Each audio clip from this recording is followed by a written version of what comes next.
ณส่วนบักฮุงแห่งหนึ่งเปิดฉากขึ้นมาก็พอบักจอยมันคือขี่ขโมยมันจะมาลักหมูมันจะมาลักหมูมันเห็นคอกหมูแล้วมันก็เลยจบมา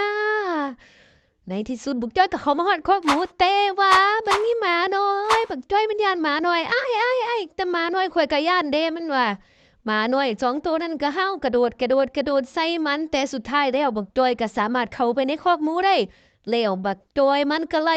ล่จับหมูเพิ่นอ้อบักจอยก็ไล่จับหมูเอาจับจังใดมันก็จับบ่ได้จับจังใดก็จับบ่ได้ท้ายที่สุดแล้วบักจอยก็จับหมูได้ในที่สุดพอบักจอยมันจับหมูได้แล้วมันก็เลี้ยวซ้ายแลขวาเห็นว่าบ่มีคนบักจอยมันก็จับเอาหมูนั่นแบกขึ้นใส่บ่าของมัน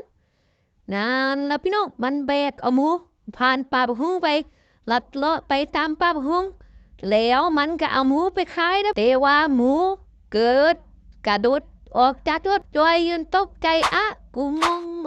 งนักหมูก็เลยกระโดดขี่มอเตอร์ไซค์ไปเลยที่นี่มีหมาน้อยสองตัวที่มันเคยไล่เห่าบักจ้อยมันก็เล่นไปบอกตำรวจแต่ว่าข่อยงงบักจ้อยตกลงมึงหลักหมูหรือหลักต้นบักคุงแล้วตำรวจก็มาจับบักจ้อย ตำรวจก็เลยบอกว่าบักจ้อยมึงลักหมูกูสรุปแล้วหมาน้อยสองตัวเป็นหมาตำรวจนั่นเอง